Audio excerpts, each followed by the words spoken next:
y'all. So I DIY'd some West Elm decor dupes a few months ago and you all loved it. So I decided to challenge myself again to recreate some of West Elm pieces for way less using items from the Dollar Tree. And let me tell you, I'm so happy with how all these projects turned out and I cannot wait to share them with you guys. So make sure to stay tuned for the rest of the video and give it a thumbs up if you enjoy it. Also, don't forget to hit that subscribe button for more DIY and home decor projects. And without further ado, let's go ahead and get started.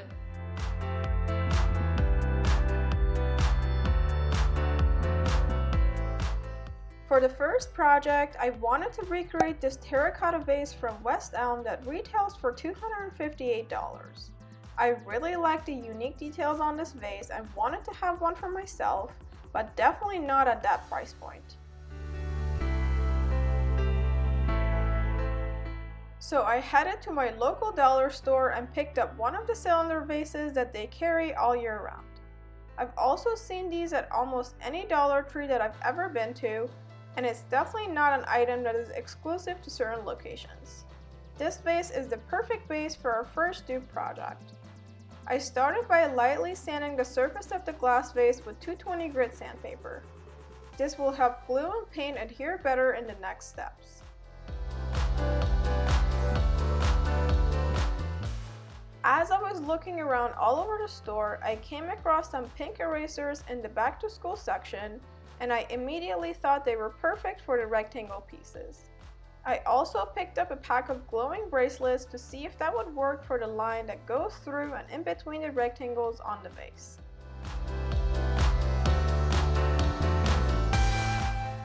After sanding the glass vase, I set it aside and moved on to the pink erasers. So I picked up 2 packs of these erasers and that worked out perfectly with the size of the cylinder vase. I removed the erasers from the packaging and using my X-Acto knife, I cut the angled edges off both sides to create rectangle shapes. I repeated the same thing with all the erasers. They were super easy to cut through, as you can see, and I got a very clean edge on all of them, so I was happy about that.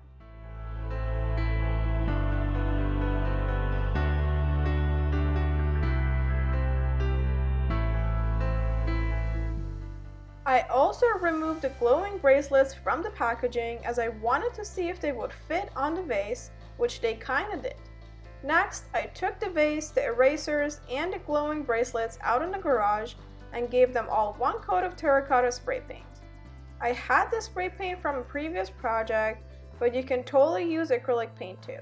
And of course, don't forget to customize the color to what you like.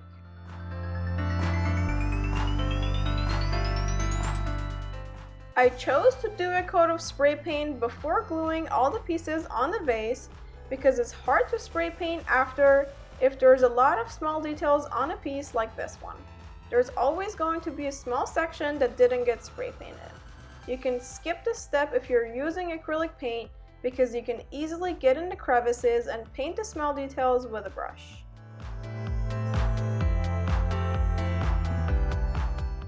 I waited about an hour for the spray paint to dry and then brought all the pieces in to start putting them together.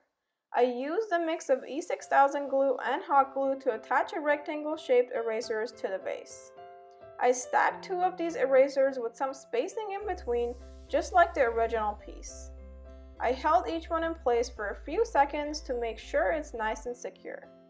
Then I repeated this process all around the vase, and I did my best to space each stack evenly from the next one, but no need to measure and go crazy over it. As long as it looks good to the eye, then it's perfect. I had a total of 6 stacks when I was done.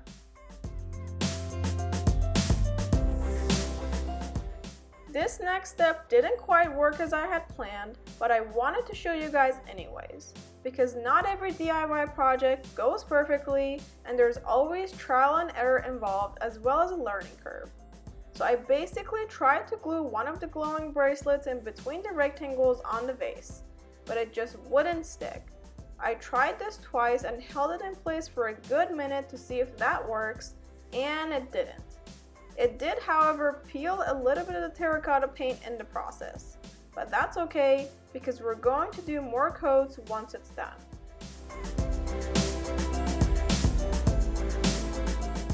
Since the glowing bracelets didn't work, I got my polymer clay out and created that line detailing for the vase by rolling a small piece into a cylinder shape. I cut 2 pieces of the clay and placed them on another glass vase so I can bake them in the oven. That way they can hold their shape and fit on the vase afterwards. Now, good thing I bought 2 of these cylinder glass vases at the Dollar Tree. So if you try this project, make sure to get your clay pieces ready and bake them on your glass vase first before painting or gluing anything on there.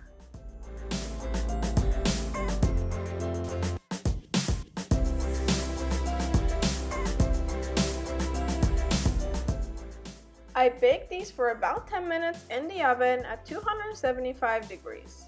I then let them cool down for about 30 minutes and then removed them from the glass vase. I slightly sanded the edges of the clay pieces to make them nice and smooth. Using a mix of the 2 glues, I attached these pieces to the cylinder vase and held them in place to make sure they're secure.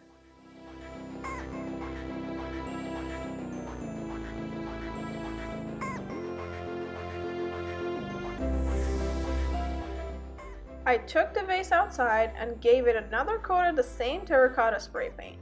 For the final step, I used my acrylic sealer to spray the piece and let it dry.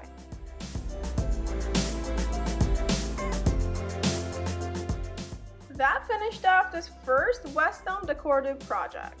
I really love how this vase turned out, and I think it's very close to the original piece, but this one only cost about $5 to make.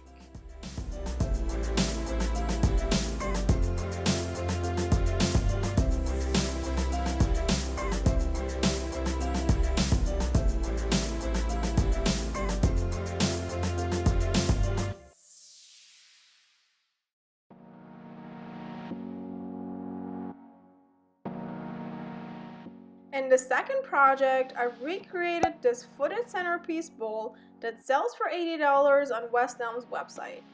I love the minimalistic modern look of this vase and thought it would be fun to DIY it with some items from the dollar store.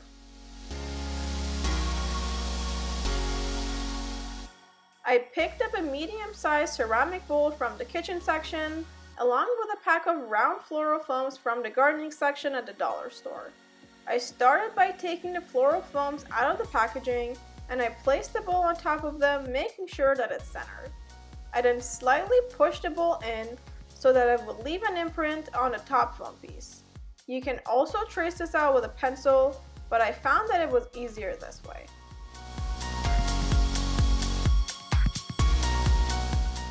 I removed the bowl and started cutting the circle shape out of the top foam piece with my box cutter. Once I had the shape carved out, I placed the bowl back on top and shaved off some more foam so that the base of the bowl will basically sit inside for a more seamless look.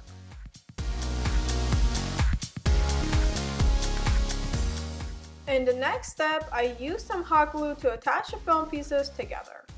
I also lightly sanded the bowl with 150 and then 220 grit sandpaper to prep it for some paint. Now this step is similar to the last project in that I spray painted the foam and the bowl separately before assembling them. This just ensures that none of the original colors will peek through once they're glued together.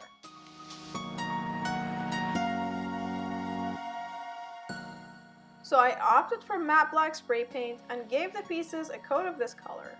I let them dry for 30 minutes, turned them upside down, and spray painted the other side too. Similar to the last project, you can use acrylic paint if you don't have any spray paint on hand. You can also add in some baking soda with your acrylic paint if you want a more textured look.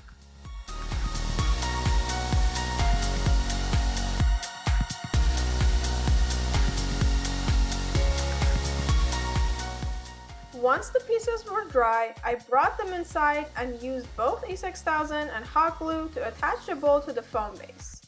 I let the glues dry in place, and that completed the second West Elm dupe DIY. I am obsessed with the end result, and I love the simple yet eye-catching look of this centerpiece bowl. All in all, it cost me $2 to make this.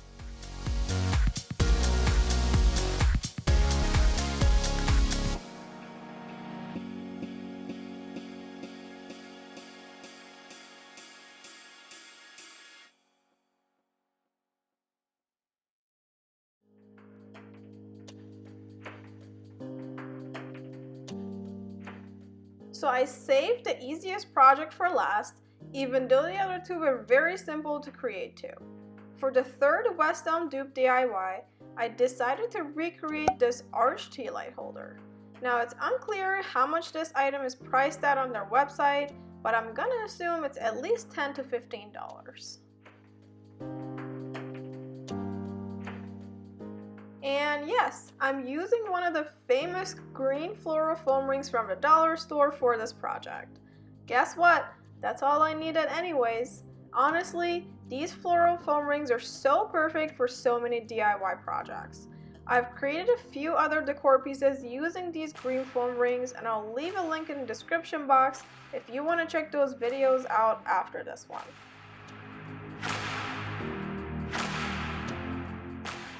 To start off this project, I needed to cut one of these foam rings in half, but I actually found a half piece in my craft stash from a previous project. I think this was actually left from my last West Elm decor dupe video, which is pretty cool. That means that I've been able to create two decor pieces with only one of these floral rings, and I think that's just awesome. Anyways, I used the half ring that I found and slightly cut the edges with my box cutter. Then I lightly sanded both sides to create the perfect shape that can stand upright. I grabbed the tea light and placed it on top of this half foam piece and traced around it with a marker.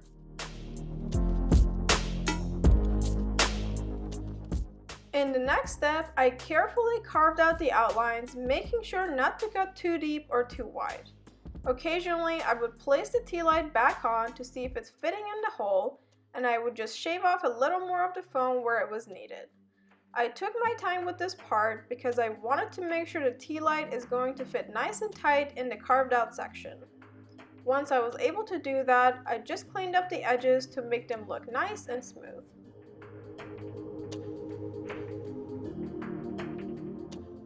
In the last step, I used some chalk paint in the color French linen to paint the whole piece.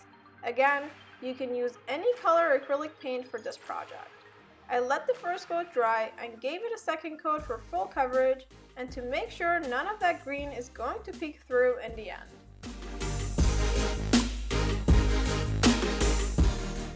And that was it for this last West Elm decor dupe. I think this turned out really cute, and I actually like this color better than the original terracotta version from their website. Oh, also, did I mention that this cost me nothing to create?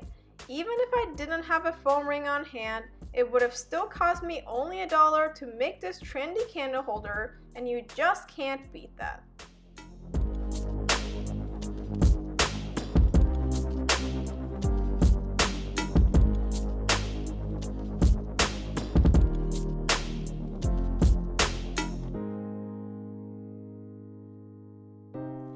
I hope that you guys enjoyed these West Elm decor dupe DIYs and try to recreate them for yourself. Let me know in the comments below which one of these projects was your favorite, and as always, thank you so much for watching.